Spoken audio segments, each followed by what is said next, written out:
What's going on, everybody, and welcome to the Other Side of the Firewall podcast, where we talk about the latest and greatest in cybersecurity news, as well as we highlight those movers and shakers and glass ceiling breakers, those people of color who've made it to the other side of the proverbial firewall. My name is Ryan Williams, and as always, I'm joined by Shannon What's up? What's up? and LeVon Maynard. Welcome to the show. What is going on? So, welcome to another glorious week in cybersecurity. Please tune in to Monday and Tuesday shows where we discuss topics such as the mic initiative that happened on social media this past weekend, where very big Twitter accounts in cybersecurity handed over their account to members of their team that are people of color to show the diversity as well as to spotlight those members within the organization. Thought it was a great initiative. Please tune in Monday. Shannon covers that. Please tune in for Tuesday's episode where we discuss Revo being taken down using some of their own tactics, techniques, and procedures. It's pretty funny. So they're no longer with us. That's a good way to say it. But that was LeVon's topic. Definitely interesting. Tune into that one. And now today is kind of piggybacks on it, but not quite. So my apologies. My description of this is going to be kind of rough because I am in a foreign country and I can't have my VPN on while I do this because then it causes me to not be able to talk. I move like a slideshow. But because of that, the website is blocking me. But the title of the article is U.S. Moves to Control Sales of Hacking Tools Abroad by Christopher Bing. This is a, Reuters article that dropped on the 20th.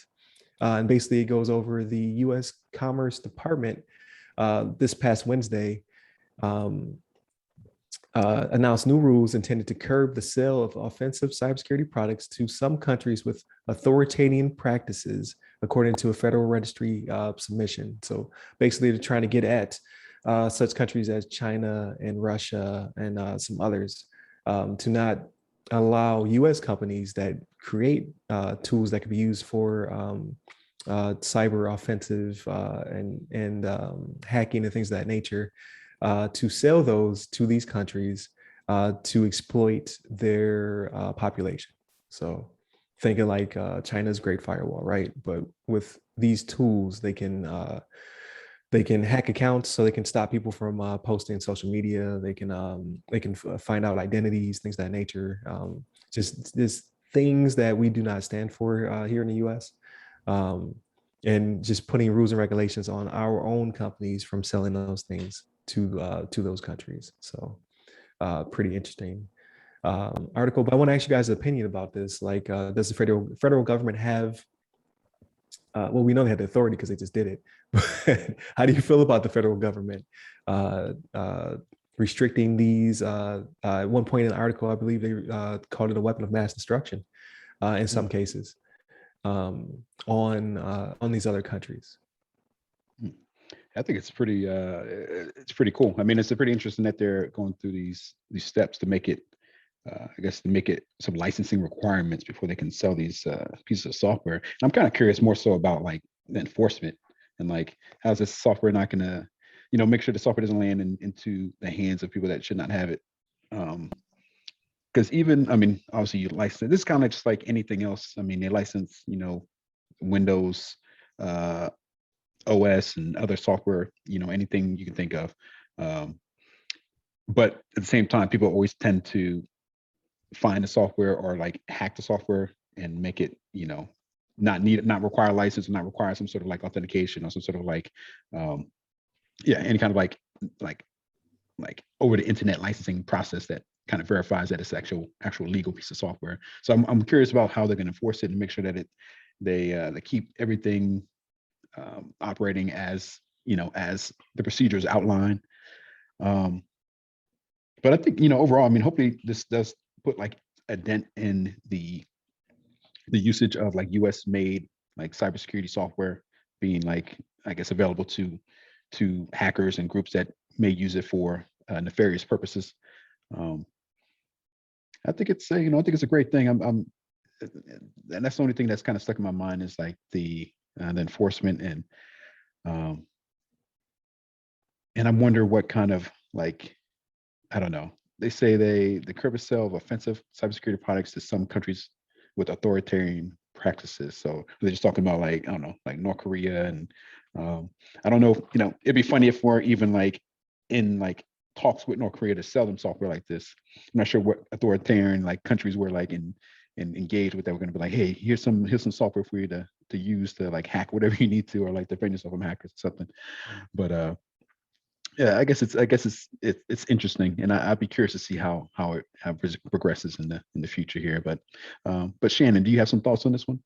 Yeah, I got a couple things, right? So this seems like an expansion on something that was already in place, right? So U.S. companies already required a license from the federal government when they were selling encryption technologies or communication interception systems, right? So that was already something they had to do, but it seems like they're just expanding on that a little bit here, and they're not very specific about software, right? But my other thing is, usually when we do stuff like this, like those countries, Russia and China and North Korea, they kind of play a tit for tat game, right? So we're gonna sit here and say, I don't want to get into a political discussion or anything like that, but the reason we said, let me find this in the article, right? Opposes the misuse of technology to abuse human rights or conduct other malicious cyber activities, right? So what's to say China doesn't turn around and say, well, you guys have been doing that in the United States, right? Do you not have AI that is unjustly getting people of color prosecuted, because it can't distinguish their face, or things of that nature, right? Like they could play that game to say you're doing human rights abuses too, right? The summer of 2020 was a very hot summer in the United States, right? To where that's something they could point to and say, don't point your finger at us at what we're doing. You're doing the same thing, right?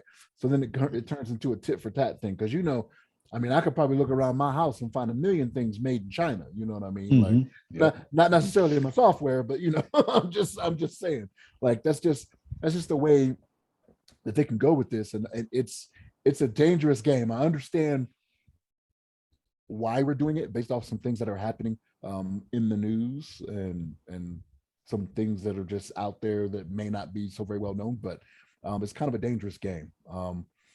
I don't know. I like I said, I see the reason for it, but I could see this turning into a tit for tat with us, and maybe getting a little more aggressive when it comes to cyber warfare.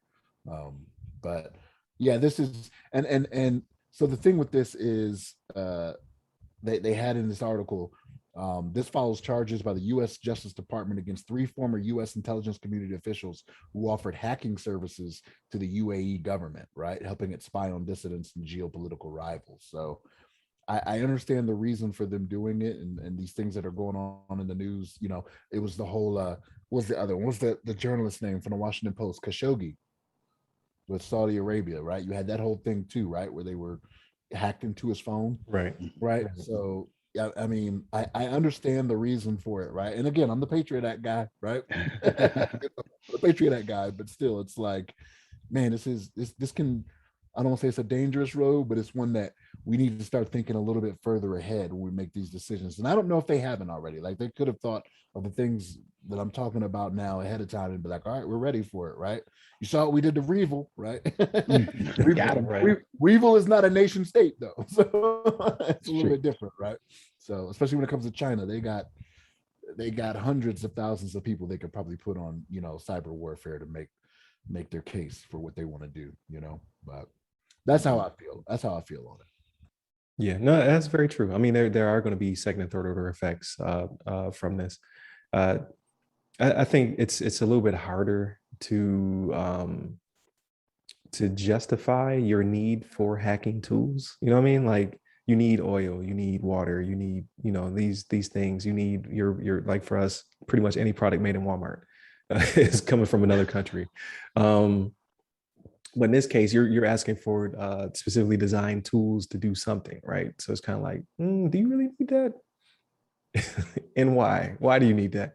But I do get your point. Like, it could be a slippery slope, and I don't know what we're getting from them, because we've talked about it several times when it came to the one Israeli company that was providing tools to UAE for the spying on journalists and what have you. So we're not the only country in town that makes good hacking software. So I mean, they could just go to our rivals because it doesn't really seem like this is an international law. Like this seems to be specifically for U.S. based companies selling these tools. So they have a means to get them from elsewhere. They might just necessarily be as good as ours, but I mean, like in the Israeli case, that one's far superior to many tools that we had here. So there is that as well. And then it may encourage them to homebrew, right? Like why are you importing these tools when you could just make your own? Perhaps you just don't have the expertise, or maybe you do, but it's just easier. You know what I mean? Like it's easier just to buy something off the shelf than to teach somebody how to program something. So there is that as well. So I'm sure there's multiple different vantage points that they looked at before they did this. And I believe these are rules and not laws yet. So I'm sure there's a difference, right? Words mean things. So I think it's on its path to becoming legislation. If it's not already in the works, or like you said, it could be an expansion of something that already existed. That didn't really go into great detail about that in the article. So I'm sure more to come of this in the near future. We'll see it. It seems like a lot of our articles are becoming more timely, right?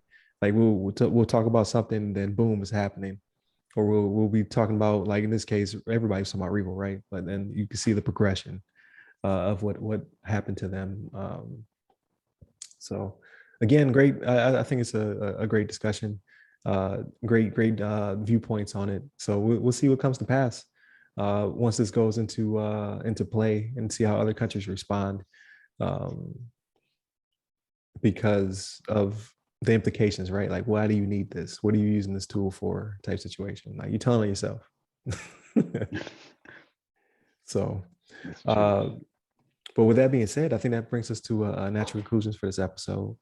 Thank you, Shannon. Thank you, LeVon. I haven't done that all week, right? So thank you for always participating in these discussions. To anyone out there who is interested on being on the show, definitely hit us up. We would like to spotlight you and your company. We're definitely looking for those people who are in those key positions, those senior C-suite positions, or just maybe a different flavor that we haven't brought to the show. For all those who usually listen to us, you kind of know our backgrounds. I'm an infrastructure guy by trade. LeVon is a cloud engineer, and Shannon is an ISSO. So if you're someone who is of a different trade and want to come on and kind of talk about what you do and who you do it for, we're definitely up for that. Hit me up on the social medias. It's www.theothersideofthefirewall.com.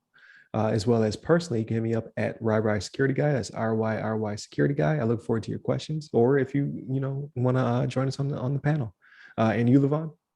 You hit me up on the Twitters at LeVon Maynard. There it is. Stay safe, stay secure. Take care.